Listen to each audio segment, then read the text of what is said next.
અમદાવાદમાં ફૂડ વિભાગે ચેકિંગ હાથ ધર્યું। દશેરા પહેલા ચેકિંગ હાથ ધરવામાં આવ્યું। ફાફડા જલેબીના રો મટીરિયલનું ચેકિંગ કરાયું છે। ફાફડા જલેબીમાં જેમાં તળાઈ છે તે તેલની તપાસ થઈ। ફાફડા અને જલેબીના સેમ્પલ લેવામાં આવ્યા। અમદાવાદના અલગ અલગ ઝોનમાં ચેકિંગ હાથ ધરવામાં આવ્યું છે। અમદાવાદમાં ફૂડ વિભાગ એક્શન મોડમાં જોવા મળી રહ્યું છે। દશેરામાં સૌથી વધારે ફાફડા જલેબીનું વેચાણ થતું હોય છે, ત્યારે ફાફડા જલેબી કે જે કયા તેલમાં બનેતું હોય છે એ રો મટીરિયલનું ચેકિંગ કરવામાં અત્યારે આવી રહ્યું છે। અમદાવાદ શહેરમાં ફાફડા અને જલેબીનું દશેરાના દિવસે ધૂમ વેચાણ થતું હોય છે।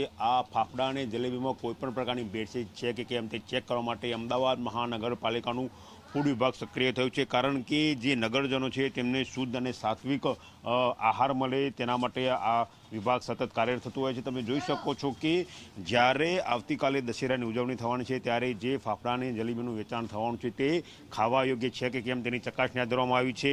ફાફડા અને જલેબીના સેમ્પલ લેવામાં આવ્યા છે અને આપણી સાથે જોડાયા છે ગામિત સાહેબ, સિનિયર ફૂડ સેફ્ટી ઓફિસર, તેમની સાથે વાત કરીશું।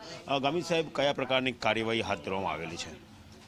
દશેરાના તહેવારને અનુલક્ષીને અમદાવાદ શહેરમાં આજે અલગ અલગ ઝોનમાં અલગ અલગ ટીમો બનાવીને ફાફડા જલેબી જ્યાં જે મેન્યુફેક્ચર યુનિટો છે, રિટેલરો છે, હોલસેલર છે, એને ત્યાં હાલ તપાસની કામગીરી ચાલુ છે।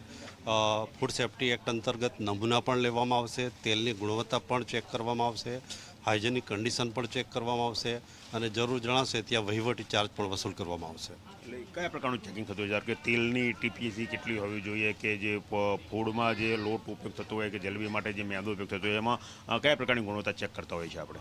ખાસ કરીને ટીપીસી મશીન દ્વારા તેલની ગુણવત્તા ચેક કરવામાં આવે છે। તેલની ગુણવત્તા 25 કરતાં ઓછી ટીપીસી હોય તો એ વાપરવા યોગ્ય હોય છે, 25થી વધારે હોય તો એ તેલની ગુણવત્તા ઓછી હોય છે એવું આપણે સાબિત કરીએ અને એમની સામે નિયમ અનુસાર કાર્યવાહી કરીએ છીએ। ઓકે, સામાન્ય ગ્રાહક જો ખરીદવા આવતો હોય તો એને તો સીધી રીતે ખબર પડતી નથી એ હાઇજેનિક છે કે નથી હોતું, તો એ સામાન્ય ગ્રાહકે શું ધ્યાન રાખવું જોઈએ? સામાન્ય ગ્રાહકે ખાસ કરીને જલેબી વધારે પડતા ચળકાટવાળી ખરીદવી ના જોઈએ। કોઈ પણ વધારે પડતા કલરવાળી કોઈ પણ મીઠાઈ છે કે જલેબી ખરીદવી ના જોઈએ અને હાઇજેનિક કન્ડિશન ખરાબ એવું હોય તો એએમસીનો ટોલ ફ્રી નંબર છે 155 303 પર ફરિયાદ કરી શકે છે।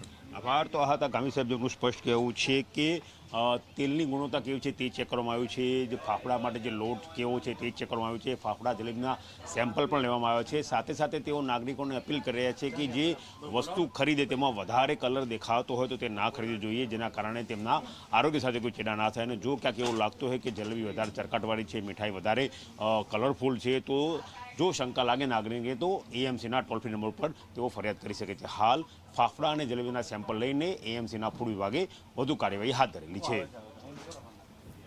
કેમેરા પર્સન શૈલેષ બગડા સાથે ગૌરવ પટેલ, ઝી મીડિયા, અમદાવાદ।